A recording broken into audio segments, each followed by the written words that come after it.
Thank you, Mr. Speaker. Mr. Speaker, I want to start off with an article from the St. Vincent Times, dated, they have to run when reality hits them, December 4th, 2024, from the St. Vincent Times, Mr. Speaker.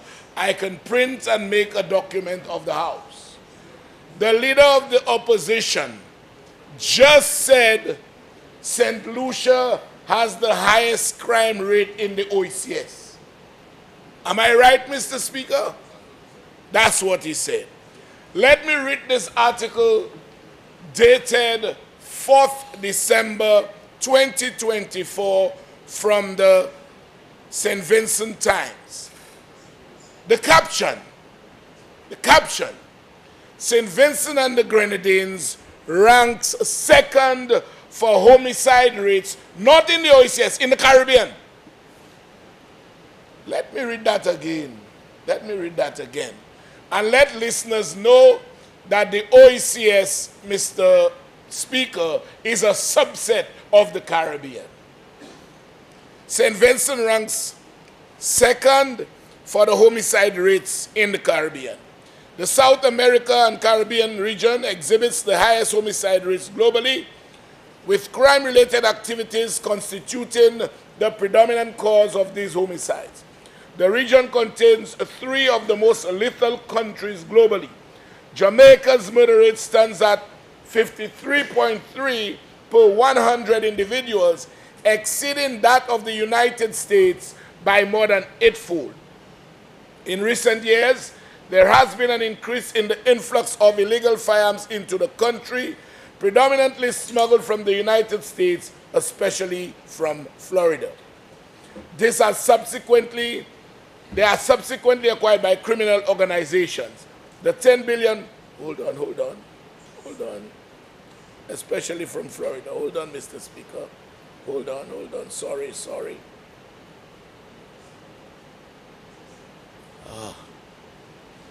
Mr. Speaker, I seem to... Member Cassie Central, I don't mean to interrupt you, yes. But if he spoke of the OECS and you're speaking of CARICOM, aren't you two different? The Caribbean. But he said OECS. Yes, but what my point is, the Caribbean is much larger than the OECS. And St. Vincent is the second in the Caribbean, with Jamaica at number 1. I was reading the article in its entirety, Mr. Speaker, to show that the highest in the Caribbean region is Jamaica. Secondly is St. Vincent, and third is Trinidad and Tobago per 100 people. So if St. Lucia is not mentioned at all, whereas two countries, well, one in the OECS is mentioned, St. Vincent and the Grenadines, invariably, Mr. Speaker, if it's number 2 in the Caribbean, we can never have a higher murder rate per capita than St. Vincent and the Grenadines. I wanted to start off on that point, Mr. Speaker, because, Mr. Speaker, when you hear the leader of the opposition speaks, and they speak with confidence, Mr. Speaker, they speak with confidence everywhere they go, notwithstanding whatever they say cannot stand the test of factuality. And then, Mr. Speaker, the agreement. I want to go to that very quickly. The agreement. Mr. Speaker, it's clear that the agreement for the lease says that it is signed as a result of another agreement. So it means, Mr. Speaker, if the concession agreement was not signed for the ports, this list would not be in existence. So to lend justification to the contents of this list, you must look at the concession agreement, which contains all the detail as to why you have this list. But to just say that and throw it in the air, Mr. Speaker, is disingenuous. Mr. Speaker, a lot of bold agreements. In fact, the Caribbean economies have been urged by IMF and other established financial bodies to go the way of PPPs. You want development, but your revenue streams, your GDP, and everything else does not support the level of development that you want to basically give your country. Every place in this world, in England, an airport was built by a PPP, and it takes the same bolt arrangement. Build, operate, lease, and transfer. Mr. Speaker, the Grosile Northern Divisional Police Headquarters was a bolt agreement with NIC. The infrastructure building at Union was by way of a bolt agreement with NIC. Yes, a subsidiary. They handed it over about 3 years ago. You are hearing this, Mr. Speaker? So the government does not have to put a huge debt on its books. All the police stations, NIPRO, the whole of justice, custody suites that he demolished without justification. All of those, Mr. Speaker, are built on those kinds of agreements. So he takes this, Mr. Speaker, and he makes a big brouhaha about it. He makes a big brouhaha about it. It's a good finance model. It's a good finance model, Mr. Speaker. Mr. Speaker, when you take the cumulative amount that we pay for the dispensation of justice in this country, housing courthouses, Mr. Speaker, we got a deal of a lifetime. Because we are paying less cumulatively, and after 12 years, that hall of justice will be ours without any kind of liability, just as the building at Union is, Mr. Speaker. That's what it is, Mr. Speaker. We have not spent 1 penny in the construction of custody suites. We will pay the quarterly installments. After a period of time, it is transferred for $1. All the police stations, my colleague informs me, were built using that model. It's a finance model that has been embraced. So when you hear this hypocrisy, Mr. Speaker, when you hear this hypocrisy by a prime minister when he was, who sold the Dahem Mall, and there is a deed of sale in substantiation, Mr. Speaker. There is a valuation that coexisted with that deed of sale. The valuation was for $60 million, but it was sold for $13.5 million. Less than quarter of the price. And what is worse, Mr. Speaker? He talks about development agreement. What is worse? We have to pay rent. We have to pay rent for 16 and a half years, which cumulatively comes up to about $198 million, if not more. How can you take those two situations? In that one, we get in $1 and a lot of stuff. With the Dahem Mall, we gave it away at quarter of the value, and we are paying rent for 16 and a half years, paying almost $200 million over that 16 and a half. Where's the comparison? Where's the comparison? And that very man, Mr. Speaker, as Minister of Finance, instructed that pensioners' money be taken, be lent to a foreign developer who came to this country without a penny, Mr. Speaker, without 1 penny. And in a shake and a break, he has repaid the NIC, and all the profits are theirs. And Cabot, as far as St. Lucians are concerned, may soon need a visa to go there. That is the state he has placed this country in. So when he talks about corruption, you know, Mr. Speaker, 2017 is a year that stands out in my mind because 2 records were created in 2017 under the leadership of the member from Miku South. The most corrupt year in the history of St. Lucia was 2017. I didn't make it up. It was Transparency International who said so. And it was the year by which homicides increased, murders rather, increased by almost 100%. But today, Mr. Speaker, he speaks of crime and crime and crime. Mr. Speaker, how can you, I remember when this Honorable Prime Minister was leader of the opposition in 2017, because murders had gone out of control, the then leader of the opposition, now Prime Minister, suggested a crime symposium. You remember that, Mr. Prime Minister? And guess what? The symposium was held. The Minister of National Security attended, but he as Prime Minister left St. Lucia and was in Jamaica campaigning. Those are facts. He was never at the symposium. And what is true to form, Mr. Speaker, Osborne Regis, the ex-commissioner, he spearheaded the whole thing. They came up with a plan of action. They came up with a plan of action. And up to today, ask him whether any of those actions contained in the plan were ever executed. But today, you have the audacity to talk about crime. Mr. Speaker, crime was on the increase. This country boasted of having the largest prisoner holding facility in the Eastern Caribbean, built when the member for Castries North was Prime Minister and your humble servant was Minister of Physical Development. At the behest of police officers, it was built. Mr. Speaker, a few weeks running into the elections, I am instructed that police officers were at work when windows began dismantling, air conditions were taken, wires were pulled off, and it was only then they got a call from the commissioner that you vacate immediately.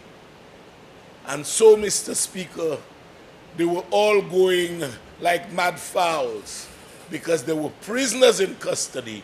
The first thing was to secure the prisoners. And I could tell you, the exhibit room was in that building, Mr. Speaker.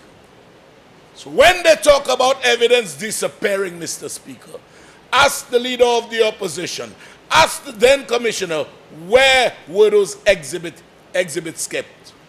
And it's because of their recklessness. It's because of their haste. It's because they wanted to show John public that something is being done. That in the way, whatever stood in the way of the excavators that unfaithful morning had to go except human beings. In fact, I am instructed, Mr. Speaker, they had to drive prisoners as far down as Dennery, Babuno, Grozili, all over the place, looking for space to put those prisoners. You believe, Mr. Speaker, is exhibits they would have worried about. And today want to talk about evidence disappear. You know, exactly. I'm not even sure when the commissioner gave the instructions, whether it came from the Prime Minister or the Prime Minister's father, who found himself directing traffic, directing the excavator on the demolition site, Mr. Speaker. And today, you want to talk about what you've done to combat crime. You know, Mr. Speaker, I want to see this. I want to see this. In Central Castries, I have done a lot. I have created, to the best of my ability, safe spaces where young men congregate under a banner of peace. I built a court in Grass Street. I built an HRDC center in Bois Patat. I built a court in New Village, which recently, a couple months ago, I had the 6th and 7th mingling with each other in New Village. I built a court, Mr. Speaker. I recently refurbished the gardens. And I built a new court at the back of Wilton's yard just to create safe spaces. I try my best, Mr. Speaker, and it's a fact, in the graveyard, Wilton's yard at the back. The same graveyard he went to hypocritically. But I'll tell you this, Mr. Speaker, having done all that, they label me a crime boss. I am a crime boss, but no one has ever arrested me, not even for stealing a pin or holding a marijuana stick. I dare not.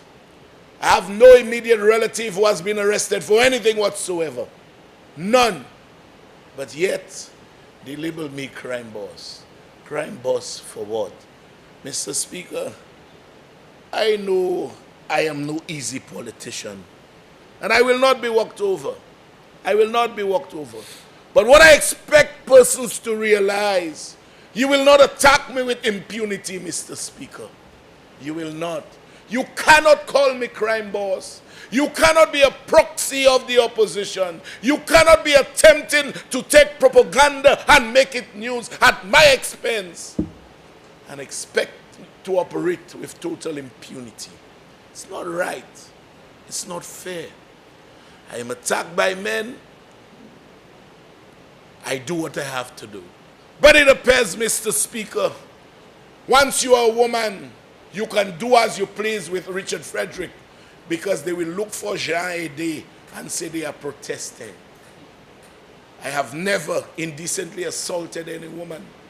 I have never raped any woman. I have never raised my hand on any woman. I dare not. Because I've always said, I've been on record and I've said, two sets of men I never want to be my friend. Men who beat women and men who do feed their children. You cannot be my friend. And so, Mr. Speaker, I have every regard. I had 7 sisters, and the mother worked hard. She died a day she came from the bananas. I was in Barbados. And that's where my subvention was coming from. Proceeds of banana seeds. So when they say I abuse women, they must understand I don't abuse women, and I don't say anything about anyone who never said anything about me. Look at the potential candidate from Grozile. Just came in, and on your debut speech is Richard Frederick. You know, Richard Frederick. And I'm supposed to say, you are very good. I'm supposed to say, you never married a man you were working for. I'm supposed to say that you are a very good person. I'm not even supposed to say whose Jabal you are. I'm not supposed to say anything. You know, so Mr. Speaker, I want to be left alone, and I leave them alone, you know. But don't attack me. Don't attack me, because I will come like the heavy ruler. His ruler rule on you. I'm sorry. I'm sorry. Because, Mr. Speaker, I'll tell you something. For all, not some, for all have sinned and come short of the glory of God. John 3:16. And I will be the first one to confess or profess my imperfections. I am not perfect. But neither is any one of us. And so, don't parade on the altar of perfection and believe you can attack me with impunity and I must sit and shut up. That hypocrisy will not work, Mr. Speaker. That hypocrisy that seemingly pervades the United Workers' Party will not work. Every Sunday lies is Richard Frederick, Richard Frederick, Richard Frederick, and Richard Frederick is supposed to remain quiet. It's like saying they're preaching violence on one hand. Preaching violence, I want to declare war. Now war comes. You are saying the city is unsafe. You didn't realize you were asking for it in the first place. You didn't realize you sat on a motorcycle in Grozile. You don't know who the rider was? Ask the police, they'll tell you, Mr. Leader of the Opposition. Ask the police. Ask the police, they'll tell you. And they are the ones quickly to call people criminals. But it wasn't me, Mr. Speaker. It was Mary Isaac, who was within the fold, who said crime is being committed by high-ranking members of government. It wasn't me who said that. It wasn't me who said that. It wasn't me, my name is not Ubaldas, who said I am a member of the cabinet, but all of them are criminals and cannot stand any scrutiny. And I beg to make an exception, member for Castries North. He said none of them can stand up to criminal scrutiny. I wasn't there. I wasn't there. You know? And yet, Mr. Speaker, they are the same ones. They are the same ones who talk about crime. Mr. Speaker, there is a potential candidate for Viewfort South. Ask them who's the father, but I'm the criminal. But I'm the criminal. There is a candidate for Denry North. Ask them who the great tiger was. What was tiger to them? But I'm the criminal. I'm the criminal. I don't want to talk about the one from Central Castries. That oneself is a... Oh, Lord, I don't want to talk about that. You know, and call me, never arrested, no family arrested, no family searched, nothing. Not, I probably have had a traffic ticket. Probably a lottery ticket. But, you know, Mr. Speaker, I honestly, sometimes I wonder, Mr. Speaker, and then you have the how they call him, the PRO from Grozili, calling me a criminal. I don't have no farm. I will never ever bail anybody for any crime. Your signature is on a document. You bail people for kidnapping because the victim was allegedly your Jabal. I have the documents. Mr. Speaker. But calling me, no, we're talking about crime here, but calling me a criminal, Mr. Speaker. Mr. Speaker, you cannot tell me we are trying our utmost in this government, a government that has given the police the most resources in the history of governance in any one term, Mr. Speaker. We are trying, Mr. Speaker, but what does the opposition preach? Point the guns at them. Burn St. Jude. Burn the houses. Bust the Prime Minister head. Declare war. Flog them. Those are the utterances of those people, Mr. Speaker. Human roadblocks. And I know you'll pardon us. Those are the kind of things you hear. I declare war. I'm putting civil servants on notice. Guy Joseph, I'm putting police on notice. We don't engage in that kind of behavior. We don't, Mr. Speaker. And Mr. Speaker, I would never be part of a government. I would never be part of a government that would do any kind of, indulge in that kind of behavior. And the member for Castries North could tell you when he was Prime Minister, anything I advised him on was towards peace, development, and to bring our people together. That's all I did. And that is why custody suites was built at my instance, because the police complained to me, having been one of them, Mr. Speaker, all in the name of fighting crime. Mr. Speaker, when I hear to flog them, it infuriates me, Mr. Speaker. It infuriates me. When I hear colonialism had a conscience, it infuriates me. Because I don't know if my great-great-great-grandmother or father was one of those who was chained and dropped in the sea through the voyage from Africa down to the Caribbean at the hands of colonial masters. So it hurts me, Mr. Speaker. It hurts me when I flog them. But what is worse? What is worse? And that is why, Mr. Speaker, the member for Castries North can tell you when I had seen snippets of the behavior of the member for Miku South, I said I will not associate with him, Mr. Speaker.